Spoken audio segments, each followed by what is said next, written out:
Here we go. Welcome. It is another edition of the Netcrashers Intermission. Heard every single week around the world on iTunes, Stitcher Radio, netcrashers.ca, and as well, YouTube. YouTube. What's up, YouTube? Hi. And if you're watching this, you may be noticing that myself and Green are over here.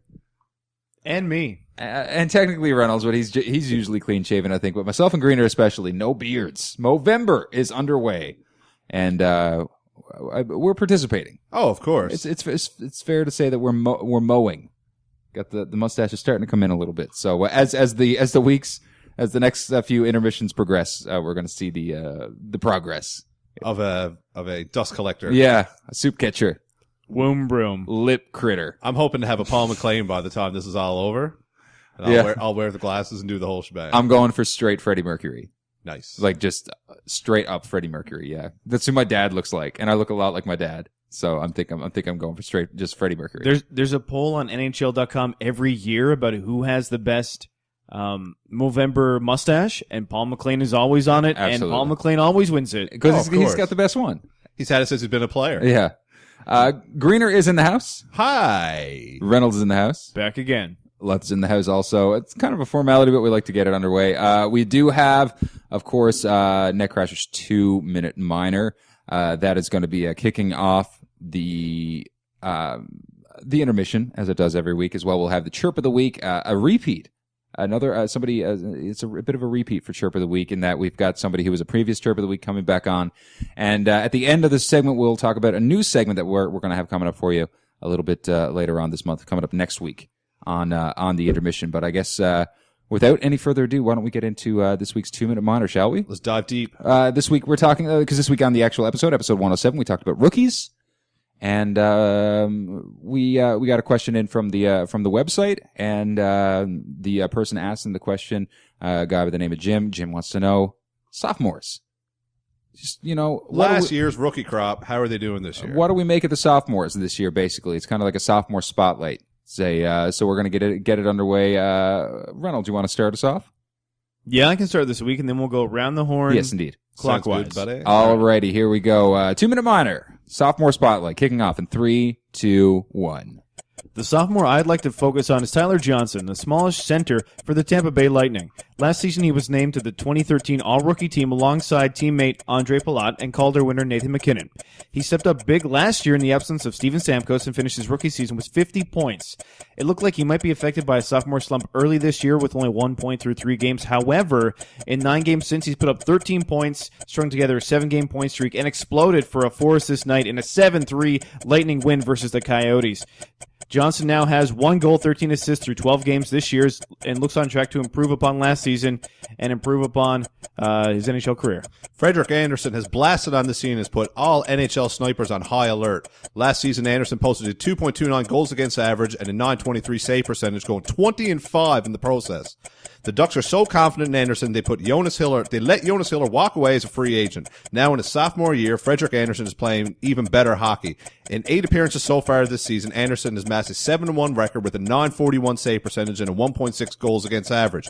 Anaheim are looking strong so far and look to be they're going to be contending for the President's Trophy this season, with Corey Perry leading the NHL in goals and Frederik Andersen holding the goals against average and second in save percentage and wins. This team is looking strong, and Andersen is one of the main reasons. And I think perhaps the most closely watched sophomore player this season is Nathan MacKinnon, coming off an impressive rookie year that saw him win the Calder Trophy. And he's been okay this season, 8 points in 12 games, certainly nothing to sneeze at, although 5 of those points have come on the man advantage. And the line of MacKinnon, Landeskog, and O'Reilly has played a lot together this year with MacKinnon at center. And if this group can stay together, they may be able to find a spark as this season progresses. I would be very surprised, though, if MacKinnon meets some of the lofty expectations that were placed on him before the season started. I know Bob McKenzie, for example, said that MacKinnon could break the 70-point mark of this season. And the important thing is that his offensive development hasn't completely stalled. I wouldn't call it a sophomore slump by any stretch of the imagination.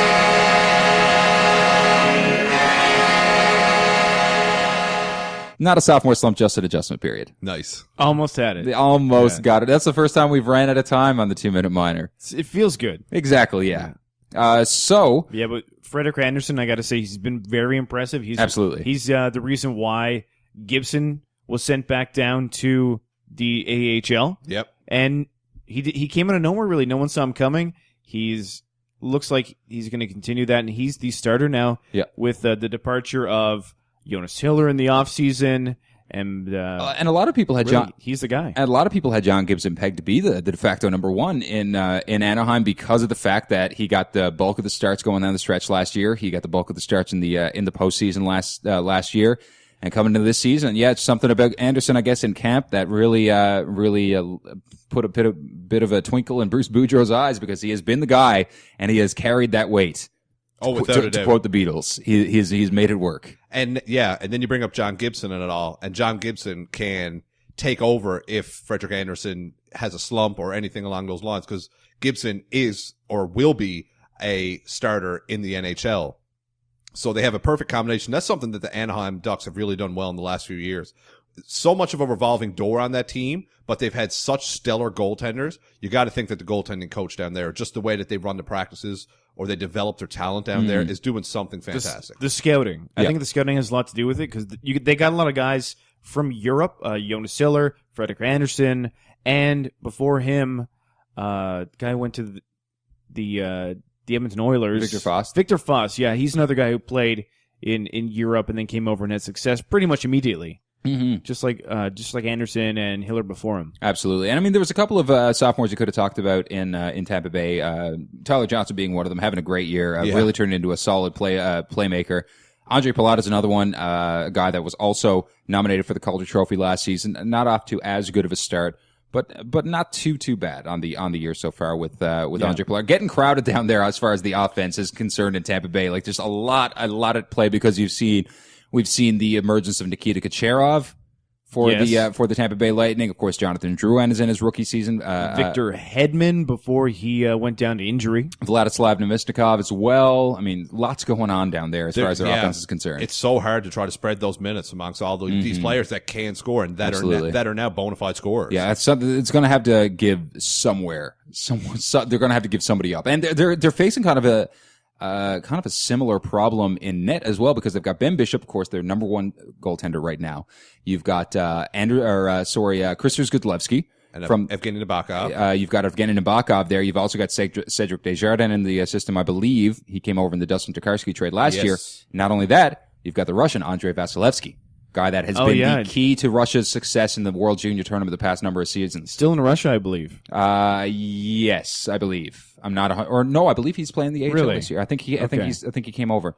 So wow, what a crop down there in Tampa. Absolutely, yeah. I mean, if and the defensive core is really not in trouble. It's a solid looking defensive core. It's a bit of an older defensive core. Kind of, yeah. But I mean, they did pick up Jason Garrison, who's on the right side of development as far as a defenseman is concerned. They've got Matthew Carl.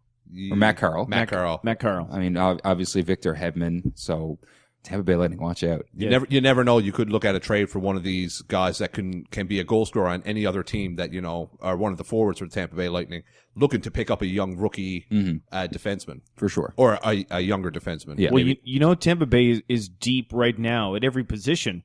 When Steven Stamkos isn't the leading scorer for the Tampa Bay Lightning, not even close, and. Before Victor Hedman went down, he was right up there as well. But the reason, just want to give daps to Tyler Johnson, because of his size. He's 5'9". He's another guy, and you got to draw the comparison to Martin St. Louis with also his playmaking undrafted ability. Undrafted. This is a guy who went back and played that additional year in junior, and then signed a 3-year contract. I believe coming off a training camp, or because of that big junior season he had in his 4th year. But yeah, undrafted. He's he's American. So he's like the American Martin St. Louis, if you ask me. If you're reaching for some kind of comparison to draw, some kind of journalistic angle to take up with it, you could say that, because his setup skills are impeccable. All his points so far, besides one goal, has been an assist. 13 assists. Wow. Yeah. All right. So with that said, I guess we'll get into this week's Chirp of the Week. And our very first Chirp of the Week came from a listener of the show, Daryl Charlton. And Daryl's back with another beaut. Another great chirp. And the chirp reads, "My Jack and Coke gets more ice than you, which is just a great chirp. That's another one for anybody playing rec hockey or minor hockey or something. Or maybe not minor hockey if you're talking about Jack and Coke. Maybe you're Coke and Coke. Jack and Coke, old Jack. You're Dr. Pepper. Yeah, exactly. But my Jack and Coke gets more ice than you. Hashtag splinters. Hashtag fifth liner. Oh, really like that. Just twisting the knife. Very, very good showing from Daryl Charlton using the hashtag Netcrashers Chirp, and that's how you get your chirps to us. Use the hashtag Netcrashers Chirp. We will see them, and who knows, you could be featured on the very next episode of Intermission. So before we wrap up, let's I guess it's time to announce our new segment coming to Intermission as of next week. It is the Fanboy Soapbox. Oh yes. Everybody knows if you're a regular listener of the Netcrashers Hockey Podcast, you know that, we are hashtag fanboys. We are unabashed. Greener's a Sens fan. Reynolds, as you can tell, is a bit of an Oilers fan. And we have the Oilers row. Yeah. We have the Senators banner. I have a signed mini stick, signed by number 37, D. McCammon. Also played for the Sens. Hometown boy from Grand Before Cache, Alberta, my Steve hometown. Downey. He also played for the Sens, and he got a nasty concussion that ended his career before it was really meant to be. One of my favorite hits. hits. It's a sad story. What are you talking about? And then, of course, you see Felix Popvin's mask. And over here, you see one of the greatest goaltenders of all time, Johnny Bauer, signifying my own Leafs fandom. So we're all fanboys here. So basically, the point of the Fanboy Soapbox is essentially that. It's a soapbox on which to stand and spout off at the mouth about your team. Good or bad. Yes. If the Leafs hadn't finished the week as they did with a 3-game winning streak last week, I probably would have been talking about, fire Randy Carlyle. But they're on a 3-game winning streak, so I'll be saying, okay, Randy Carlyle. Extension, Randy Carlyle. Yeah, I wouldn't go that far. 5-year extension. No, I would not go that far. Certainly not. But 3-year, because 1 year for every game on the win streak. Yeah, right. You imagine he gets up to a 10-game win streak? Oh, God. Okay, boys, pump the brakes. No, but the Fanboy Soapbox is not just for us. We're not just going to be talking about the same 3 teams every week. You're invited to take part as well. You can tweet us in, or you can use a form on our website, and you can send us in your own Fanboy Soapbox or Fangirl Soapbox piece, and we will read it out here on the show, and of course give you full credit. And or even if they do their own video. Yeah, if you want to do that as well, we can feature you. We're open to all comers on the for the Fanboy Soapbox. So get at us. Just beware that chances are that we're going to try to drown your team if you try to say something good about them. But that's the fun of it. I guess the beautiful thing about being on YouTube too is you put up a video.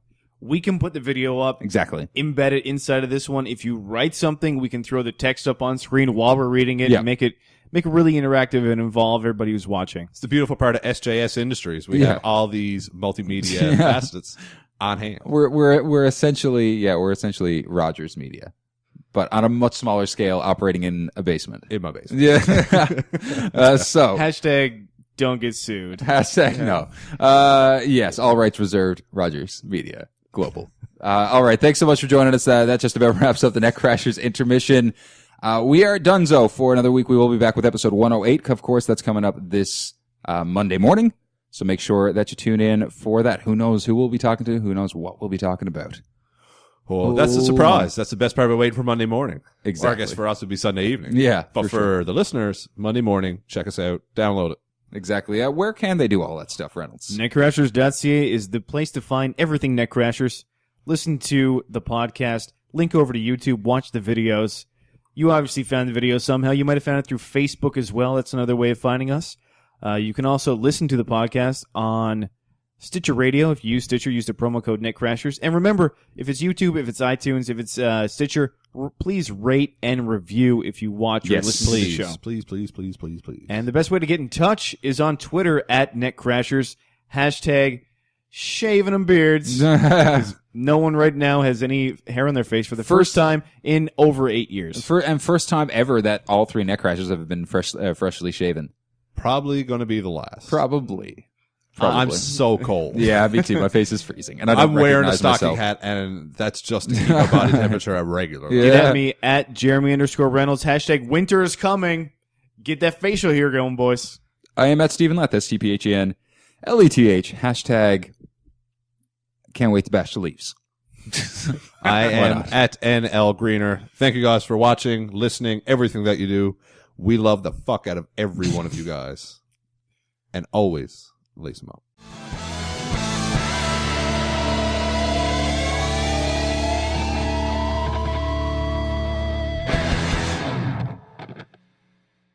Thanks for watching Netcrashers Intermission. Don't forget, every Monday, new episode of the podcast comes out. If you want to get in touch with us between episodes or between intermissions, check out our Facebook page, check out Twitter, at Netcrashers, Stitcher Radio, iTunes. You can find us anywhere. Don't hesitate. Download, rate, review. And always lace them up.